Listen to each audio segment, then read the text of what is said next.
ഒരു കാലത്ത് പച്ചപ്പായിരുന്ന സഹാറ എങ്ങനെ മണലാരണ്യമായി? നമ്മുടെ ഭൂമിയിലെ ഏറ്റവും വലിയ അത്ഭുതങ്ങളിലൊന്നായ സഹാറ മരുഭൂമിയെക്കുറിച്ചാണ് ഇന്ന് നമ്മൾ സംസാരിക്കുന്നത്.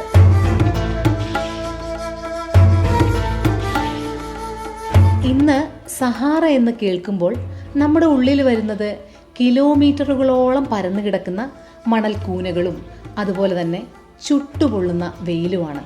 എന്നാൽ വെറും 10,000 വർഷങ്ങൾക്ക് മുമ്പ് ഇതേ സ്ഥലത്ത് നിന്നിരുന്ന ഒരാൾ കണ്ടിട്ടുണ്ടാവുക കിലോമീറ്ററുകളോളം പരന്നു കിടക്കുന്ന പച്ചപ്പും നിറഞ്ഞൊഴുകുന്ന പുഴകളും വലിയ വലിയ തടാകങ്ങളുമായിരിക്കും.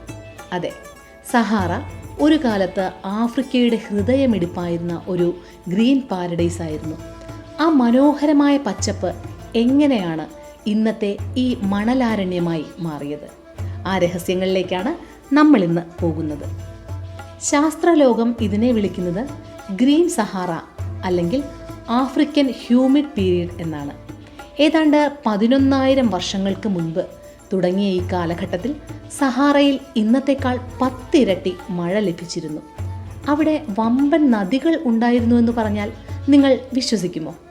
ഇന്ന് ലിബിയയിലും ഈജിപ്തിലുമുള്ള മണൽ കുന്നുകൾക്കടിയിൽ പുരാതനമായ വലിയ നദീതടങ്ങൾ ശാസ്ത്രജ്ഞർ കണ്ടെത്തിയിട്ടുണ്ട്.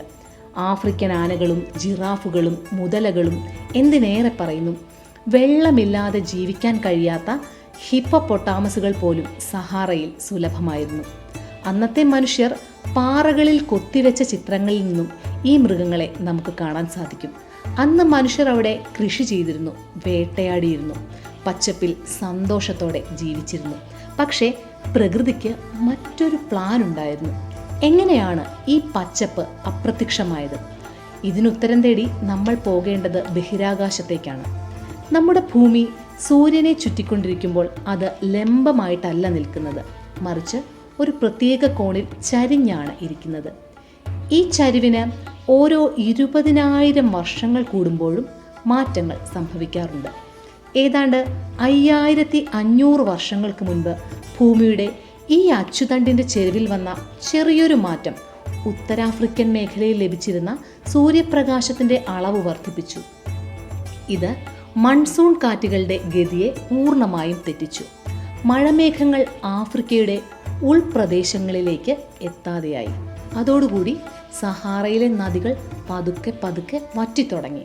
തടാകങ്ങൾ അപ്രത്യക്ഷമായി. ഏറ്റവും രസകരവും എന്നാൽ ഭയപ്പെടുത്തുന്നതുമായ കാര്യം, ഈ മാറ്റം വളരെ സാവധാനത്തിലൊന്നുമല്ല നടന്നത് എന്നതാണ്. ശാസ്ത്രജ്ഞരുടെ പഠനമനുസരിച്ച് വെറും 100-200 വർഷങ്ങൾക്കുള്ളിൽ ഒരു വലിയ പച്ചപ്പ് പൂർണ്ണമായും ഉണങ്ങിക്കരിഞ്ഞ് ഇല്ലാതെയായിപ്പോയി. ചെടികൾ ഇല്ലാതെയായതോടെ മണ്ണിലെ ഈർപ്പം നഷ്ടപ്പെട്ടു. മണ്ണ് സൂര്യപ്രകാശത്തെ പ്രതിഫലിപ്പിക്കുന്നതിന് പകരം ഈ സൂര്യപ്രകാശത്തെ ആഗിരണം ചെയ്യാൻ തുടങ്ങി. ഇത് താപനില വീണ്ടും വർദ്ധിപ്പിച്ചു. ഇതിനെ പോസിറ്റീവ് ഫീഡ്ബാക്ക് മെക്കാനിസം എന്ന് വിളിക്കുന്നു. ചൂട് കൂടുന്നതിനനുസരിച്ച് മഴ കുറഞ്ഞു, മഴ കുറയുന്നതിനനുസരിച്ച് ചൂട് കൂടി. അങ്ങനെ ഒടുവിൽ ലോകത്തിലെ ഏറ്റവും വലിയ ചൂടുള്ള മരുഭൂമി ജന്മമെടുത്തു. അവിടെ ഉണ്ടായിരുന്ന മനുഷ്യർ ജീവൻ രക്ഷിക്കാനായി ചെയ്തത് എന്താണെന്ന് നിങ്ങൾക്കറിയാമോ? നൈൽ നദീതടങ്ങളിലേക്ക് അവർ കുടിയേറി പാർത്തു. ഇങ്ങനെയാണ് പിന്നീട് ചരിത്രപ്രസിദ്ധമായ ഈജിപ്ഷ്യൻ സംസ്കാരം നൈൽ നദീതീരത്ത് വികാസം പ്രാപിച്ചത്. എന്നാൽ സഹാറയുടെ ഈ രൂപം ശാശ്വതമാണോ? അല്ല എന്നാണ് ശാസ്ത്രം പറയുന്നത്. ഭൂമിയുടെ ഈ ആട്ടം ഒരു ചക്രം പോലെ തുടർന്നുകൊണ്ടേയിരിക്കും. ശാസ്ത്രീയ കണക്കുകൂട്ടലുകൾ പ്രകാരം ഏതാണ്ട് 12,000 വർഷങ്ങൾക്ക് ശേഷം സഹാറ വീണ്ടും പച്ചപ്പണിയും. മണൽക്കുന്നുകൾക്ക് പകരം അവിടെ വീണ്ടും കാടുകളും തടാകങ്ങളും ഉയർത്തെഴുന്നേൽക്കും. പ്രകൃതി അതിൻ്റെ നിഗൂഢതകൾ ഇങ്ങനെ ആവർത്തിച്ചുകൊണ്ടേയിരിക്കുന്നു. ഇന്ന് സഹാറയിൽ നിന്നും പറന്നുയരുന്ന പൊടിപടലങ്ങൾ അങ്ങ് ആമസോൺ വനങ്ങളിൽ വളമായി എത്തുന്നു എന്നത് മറ്റൊരു വിസ്മയമാണ്.